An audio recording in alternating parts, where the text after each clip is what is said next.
introducing the Silversmith. And what's he got there? Oh, just a handful of pure solid silver ingots. And so with money to burn, so to speak, he puts it in the fire. This is the first process in the beating or working of silver. When sufficiently heated, the little ingot is removed from the fire. And now let's study the work of one of Britain's oldest trades, which has survived throughout hundreds of years, being handed down from father to son, one generation to another.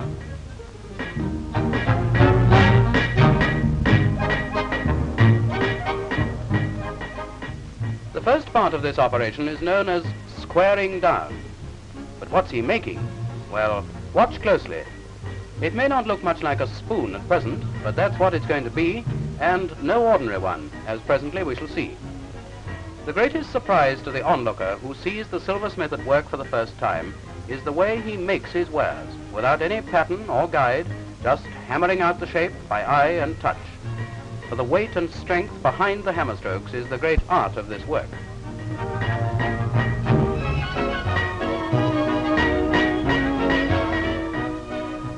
Beginning to look more like a spoon now, isn't it? But it's got a long way to go before we can have our porridge or that dose of castor oil out of it, for it's not even hollowed out yet.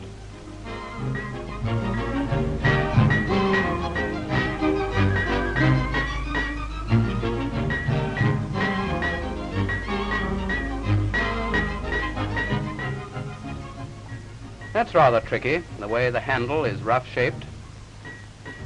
It all looks so easy. In fact, I tried it myself, and, well, that's quite another story.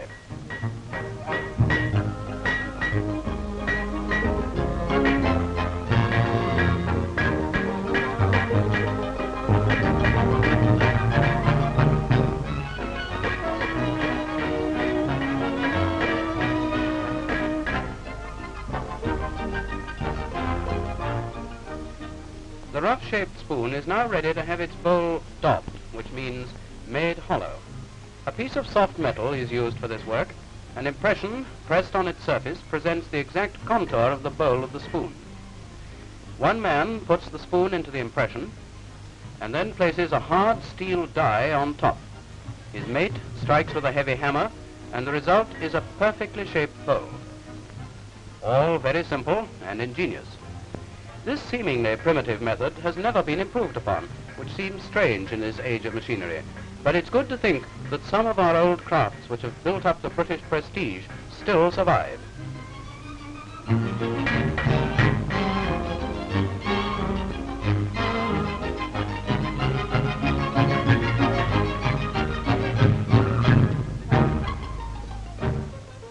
Well, so much for the spoon. Now what about the fork? Well, this has to be fired and rough-shaped in just the same way as the spoon. And now let's see a most extraordinary old machine, surely the father of our modern power-driven presses. Mold boxes are used to produce the decorative designs on the handles of spoon or fork, as the case may be. Here we see the rough-shaped fork being put into the mold, which is then placed under the press.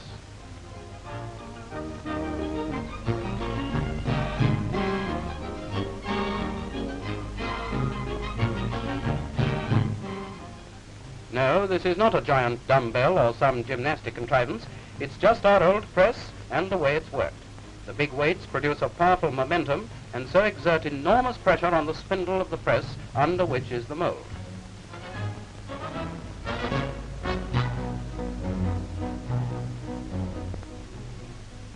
And now, let's see the result.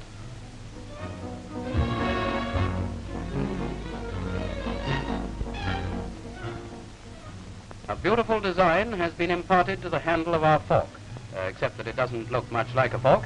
In fact, it looks more like a butter knife, so we better do something about that. And here is the man to do it. First of all, he hammers out the end, and with a die, the outline of the prongs is fashioned.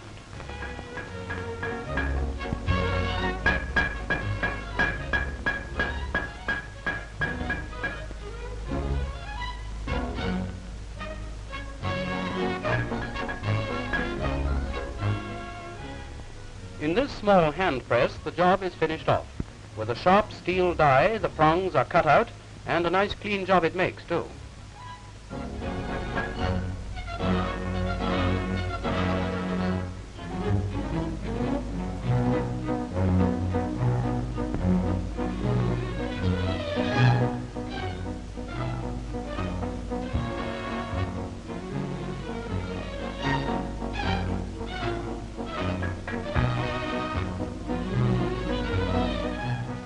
And here's the result. The waste pieces will be saved and returned to the melting pot.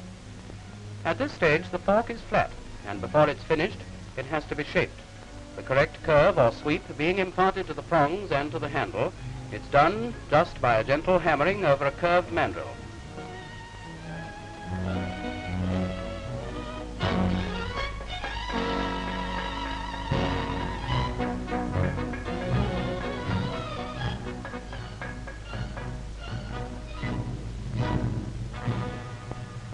Before the silverware is ready for the market, it has to be thoroughly buffed and polished to remove all the hammer and other marks from the surfaces. And to give them a brilliant finish, sanding and mopping and a final polish with a jeweler's rouge is done on their high-speed burnishers. It takes a mighty experienced hand to do this work.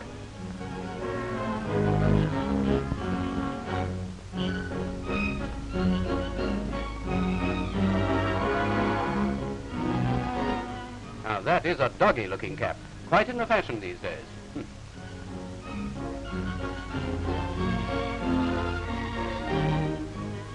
And here are some of the finished wares, the pride of the men who made them. For pride is the stimulus of true craftsmanship, and there's no tradesman more jealous of his great tradition than the British silversmith. As we will soon see, these silversmiths are nothing if not versatile. Tableware is but one of the many things they produce. Here, for instance, is a very important instrument in the making. What is it? Just wait a moment.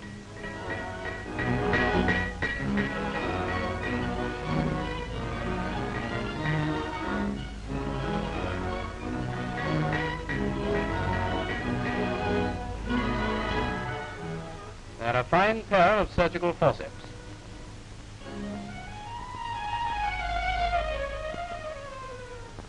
And what's this? Well, it's part of the process of making one of those solid silver cigarette boxes which are such great favorites, especially if you can get anything to put in them.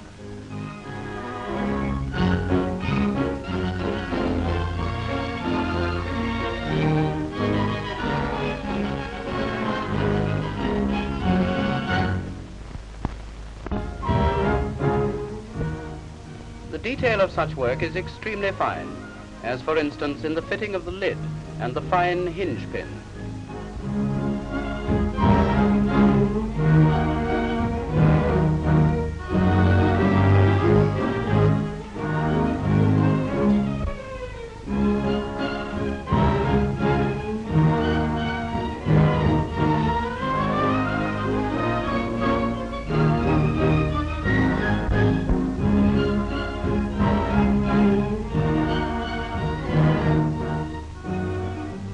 Once again, the buffing process completes the job.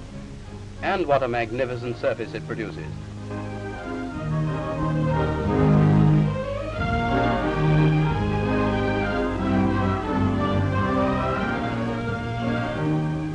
They're very elaborate, some of these silverwares. Look at this thing. What on earth is it? A clock case or a lamp? No, it's no use guessing. Wrong in any case. It's a most intricately designed cigarette box.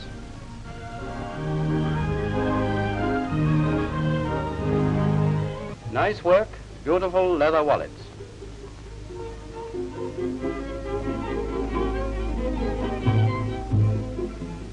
Now back to that cigarette case. Here it is, complete with its little silver mountings.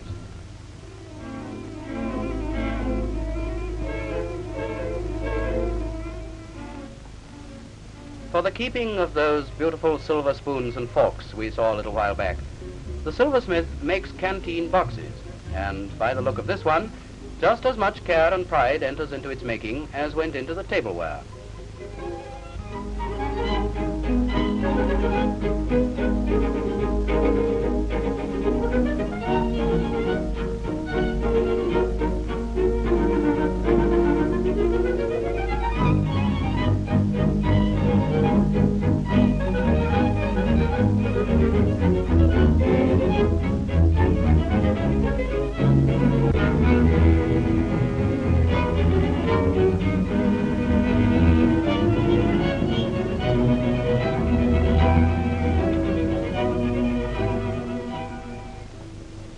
Try pressing button B. You might get your money back.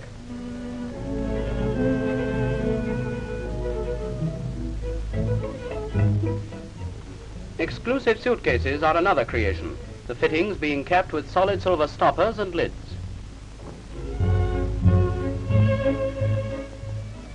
There's a lot of silverware enters into the making of these things, locks and catches and parts for fittings, so the department fits well into the silversmith business.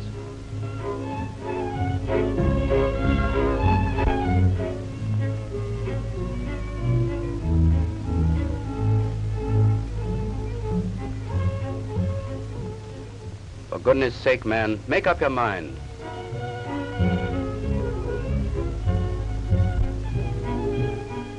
These traveling things are most skillfully designed, and many of them reflect the ingenuity of their makers.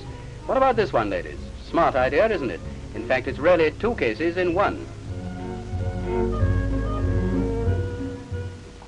The silversmith is such a specialist in his own particular trade that it may seem difficult to imagine how he fits into our war effort. But he does, and they've found it difficult to adapt themselves to machine repetition work. By their own admission, they say, well, it's all strange to us, but we're doing our best. And by the look of things, it's a darn good best.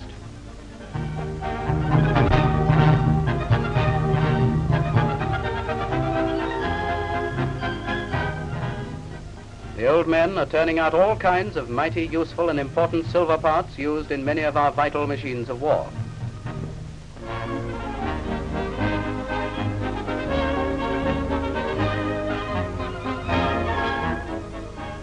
Girls have invaded the precincts of the silversmith shop, but it's one of the wartime changes, and the old boys don't really mind.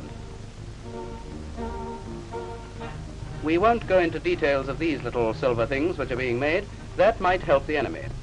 So let's leave the silversmiths carrying on and helping to speed the full rate of their own rich craft.